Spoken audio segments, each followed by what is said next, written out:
Welcome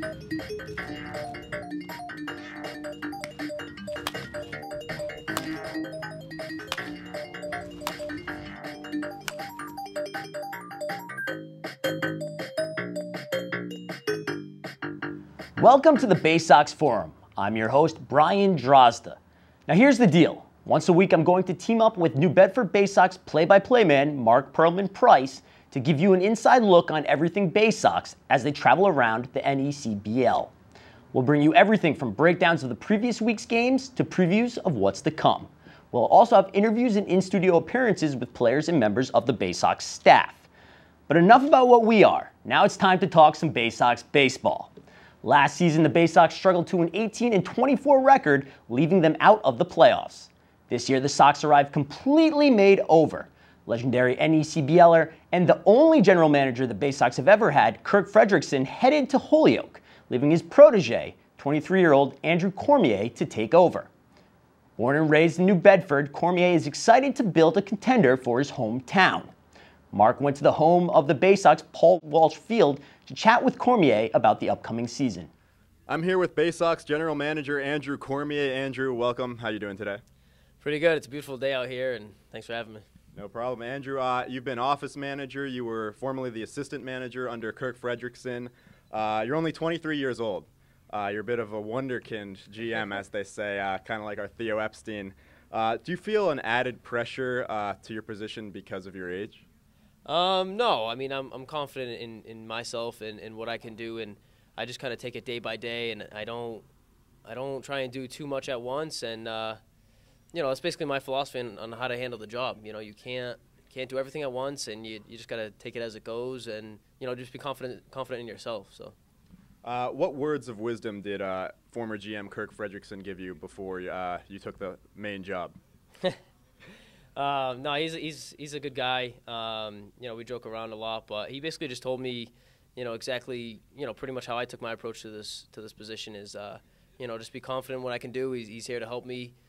He's still a great source for me if I have any questions or if I need input on something. But that's basically what it is. He gave me the confidence, said, listen, I think you can do it. I wouldn't ask you, or I wouldn't have, I wouldn't put my vote of confidence in you if I didn't think you could. So just know that and know in your ability, and then he said everything will fall into place and be good. Now, most people are familiar with the general managers of the pros who are drafting players, making trades, doing contracts, all that stuff. Obviously, this position is a lot different. Describe the process of how you put the team together and kind of what your role is in finding the talent and how you get them here, and et cetera. Yeah, I mean it's a little different. Whereas you just kind of it's all about who and you have to meet coaches and just keep an eye on kids because it's different because these kids have their season and then they come here to play and you got to keep an eye on guys, make sure guys are healthy, everything's going well. You got to talk to their coaches and see what the coaches are basically looking for these kids for the summertime. It's basically just my job is I got to watch out for these kids, see how they do in the season, talk to their coaches, and just try and put together the best team that I can. Is there a recruiting aspect to it? Are you competing with other coaches from this league and other league to bring the talent to New Bedford? Yeah, I mean, this league in general, I mean, the Cape League does a great job in recruiting some top guys, and our league does ourselves. I mean, we have guys, not just this team. I mean, our claim to fame is Steven Strasburg, but I mean, Andre Ethier played for our league, Andrew Bailey, I mean, Chris Iannetta. I mean, so this league has done a good job in getting players. But yeah, I mean, there's so many summer leagues around the country that, you basically just kind of talking to coaches, and there is some competitiveness, especially with our league, especially now with like me and Kirk and everything, and try to see what guys you can get to put together the best team. So, what are your goals and expectations for the upcoming season? I'd like, you kind of take it stage by stage. You want to start off the season good, and if you can lock up the division, that's always the number one goal, and then make the playoffs. And, we'll see how we get. Once the playoffs start, anything can happen. I'd love to just get back to the playoffs as a starting point. And then, eventually, hopefully it's our third year, we can, bring home a championship. But you can't look too far ahead. You got to, take it step by step. And, once you complete one goal, you find out what your next goal is, and then just go forward that way. Now, we here in New Bedford would love to have you as the GM for a long time, but we don't expect it necessarily to happen. What's your goals in life? What's your next step? I don't look too far ahead. My focus right now is just having a good season, with the Bay Sox here in New Bedford, and then, whatever happens, next year or the year after, I'll meet it when it happens, and I'm just focused on this year right now. So we'll see what happens when moving forward. Who's your favorite Major League general manager? Oh my God! I mean, I could say Theo just because he's the Red Sox one, but I mean, you kind of. For what I look at baseball is I'm more than just a fan. It's like a passion for me, so I have a respect for what they all do. But, my favorite team is Boston, growing up in this area, so I'd have to say Theo. When you are recruiting players, do you have eyes on the field? Do you have scouts? Is it more statistical based? How do you go about discovering these players? I mean, you kind of do a good combination of both. You see what they did in high school, and depending on what year they are at their school, but you do a lot talking to the coaches too. I mean, stats give you a certain idea, but, that doesn't tell the whole story about a person or a player and who he is and his ability, I mean, you can look at a stat book and a kid might have a slow start to the season, but because he had a slow start, I mean, he may have been hot for a majority of the season, Mm-hmm. So you just got to talk to the coaches and go from there. But you got to find that good balance. Mm-hmm. Andrew Cormier, thanks a lot for your time. Thanks for having me. Good luck this season. Thank you. Andrew Cormier, General Manager of the New Bedford Bay Sox. Now, I told you before, the Sox had a makeover, and that didn't end with the general manager. Last year's manager, Ray Ricker, stepped down, leading to the hiring of Fall River's Derek Viveros. Viveros is currently the athletic director at Bristol Community College in Attleboro, Massachusetts. Last summer, he was the manager of the Torrington Titans in the Futures Collegiate Baseball League. He talked with Mark about how he feels about his club and what he did to prepare for this season. All right, we're here with head coach of the Bay Sox, Derek Viveros. Derek, how you doing today? Oh, I'm doing very good. Beautiful day for baseball here for first week here of practice. So it sure is. Now, Derek, you're from Fall River originally. Graduated from Southern New Hampshire in 2005. You volunteered at Dean College in Franklin. You were the hitting coach at Alderson Brodus in West Virginia. You were the hitting coach at Iowa Wesleyan. You were the manager and hitting coach in Rockville. You were the hitting coach for the Torrington Titans. You've been around. So my first question is, what place did you like living best? I like living best in Massachusetts. That's why I made the move back here this past October. But everywhere I've been is it's been a big part of me and who I've been grown as a coach and a person. So all those places were great people I worked with and met. So but definitely coming back here to southeastern Massachusetts. That's what we like to hear, right? Now, in Rockville, you started as the hitting coach, and then you got to manage the last quarter of the season when the manager got fired. That was your first managerial experience, right? Yes, it was. First managerial experience for me. It was a strange summer, but I think building the relationships throughout the course of the summer with the players was an easy transition for me to step in as the manager. So what's it like coming into your first full season as a manager of a baseball team? I'm excited. I've been thinking about it, since the hire. It's a little bit different, I guess, than being the hitting coach. You have to oversee every aspect of the team and your coaching staff. But I'm very excited about the guys we have on staff working with me, and it's baseball. So I love it. I'm excited about the season. Now, this is your first time meeting a lot of these players. What do you do to prepare and learn about them and get ready for the season?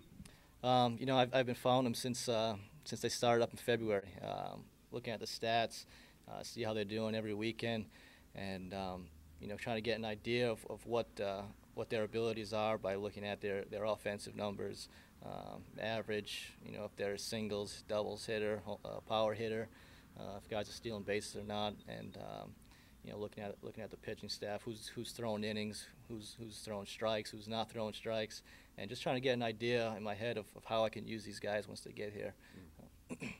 Explain the difference coaching a summer league team like this and coaching at a college or university.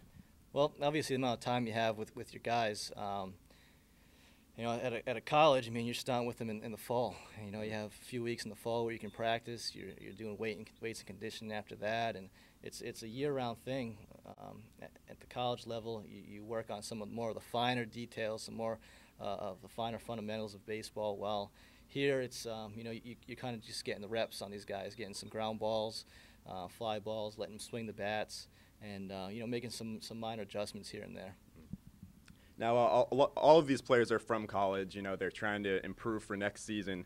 Do any of them come with restrictions or orders from their college coaches about, you know, how much playing time they should get or what positions they play or stuff like that? Well, that certainly happens. You know, we made sure, especially for pitchers, X amount of innings they can throw for the summer. But first day of practice, our pitching coach, Miles Miller, spoke with the pitchers, asked about any restrictions that they might be on. And, you know, as of now, there are no restrictions. So, no, definitely not going to abuse any pitchers. But, you know, it's a little more comfortable to know that we can, you know, look to go to a starting guy and go, you know, 7, 8 innings on certain nights. Take us through what you do each day to prepare for a game. Well, we're going to get to the park about 3 hours before game time. You know, hopefully I'll have a good idea of who's going to be in the lineup before we get there. We'll, you know, discuss the night before the lineup and our starting pitcher and who's available in the pen. We'll get to the park about 3:30 for a 6:30 game, and we'll start doing some early work. We'll take some ground balls, maybe do some PFPs. Certain days we'll take some extra swings. You know, a quick break, and we'll get going with pregame BP and all pregame routines. Now, as we said, you know, this is a development league. How do you maintain the balance between developing the players and also winning baseball games? Well, I think the biggest thing in summer baseball, you know, it's more about managing what the team's doing as a whole. You know, you don't get to the NECBL because you don't know how to play the game, or your skills are not as fine-tuned as some of the other college players. So, you know, I think it's as far as individual players, it's just, you know, some minor adjustments just to get them back to hitting the ball on a line or getting a strike down the zone. And it's more about managing the team as a whole, what we're doing as a team on offense, what we're doing as a team on defense. Now, you're getting ready to play an exhibition against the Wareham Gatemen from the Cape Cod Baseball League this Thursday. How does it feel to be going against a team from the Cape Cod League with so many potential pro prospects? Well, you know, it's very exciting. You know, the Cape Cod League is very prestigious in the country for baseball players, and you know, just a chance to compete against another league. Never mind just the Gatemen. It's going to be a competitive game. It's a scrimmage, but you know, I think just the fact that it's NECBL against the Cape, it makes it mean a little bit more. And you know, I think our guys are excited about it, and you know, it should be a good competition. Derek, thanks a lot for your time. Good luck this season. Thank you. Derek Viveros, head coach of the New Bedford Bay Sox. Many ex-NECBL players have gone on to play in the big leagues. Andre Ethier, Kevin Slowey, and Steven Strasburg are just a few. Ex-Bay Sox star Anthony Mayo, who played for the team in 2009, was recently selected in the second round of the 2011 MLB draft by the Arizona Diamondbacks.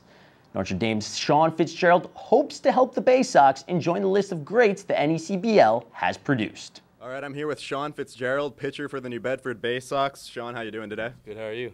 I'm great. At what age did you start playing baseball? I'd say around 5 or 6. I always used to be out in my cul-de-sac throwing with my parents. And at what point did you realize you were going to be a good pitcher? I mean, I was never really a hard thrower until high school. I mean, I've always had some success. I was a good location guy, but the velocity started picking up in high school, and that's when I kind of realized. And how hard do you throw now? I've thrown from like 88 to 91. And that's a four-seam fastball? Yeah. What other pitches do you throw? Well, I thought it was a curveball until college. I guess it kind of evolved, and I guess everyone calls it a slider now. And I throw a circle change. Now, the scouting report on you says you have good movement on your pitches. What is the key to getting your pitches to move? And you can show us with the ball we have here. I mean, I don't think it's much with the ball, more with my arm slot. I was a shortstop in high school, and in the field I'd always throw sidearm, and I guess that I brought that a little bit into my pitching, and I have kind of a 3/4 slot, like right here. And I think that really helps get some tail on the ball. Mm-hmm. Now, you're a pitcher now at Notre Dame, and pretty good freshman season, 2.38 ERA and 34 innings pitched, 218 opponent's batting average. What's the biggest difference you've noticed in facing college batters as opposed to facing high school batters? Well, I mean, the biggest thing for me was I could get through high school with just my fastball and curveball, or slider, I guess. And in college, you can't really get away with that. You got to have at least 3 pitches to really. I mean, for me as a reliever, it was I could use 2 pitches and still kind of get away with it. I mean, if I ever want to start down the line, I'm going to need to develop my changeup a little more. And you know, just 2 pitches in college, you're not going to really survive. There's some good hitters out there. And how do you go about like developing your changeup? What do you do when you want to improve it? Well, I'm playing in this league, so I mean, hopefully I get some starts here and work on it. That's my goal this summer. I'm going to work on my changeup. So. Now you've moved in with your host family. I have, yeah. And what's that been like? They're great. My host dad, he's got 9 AAU teams up here, so he loves baseball. He's always out here. They're always playing baseball. I'm at my host brother's games all the time. It's a great time. Yeah. Have some good home cooked meals there. Yeah, absolutely. What's your goal for the upcoming season?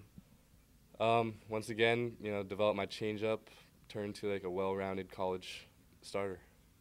So. All right, we're gonna do the lightning round right now. Are you ready? Yeah. All right.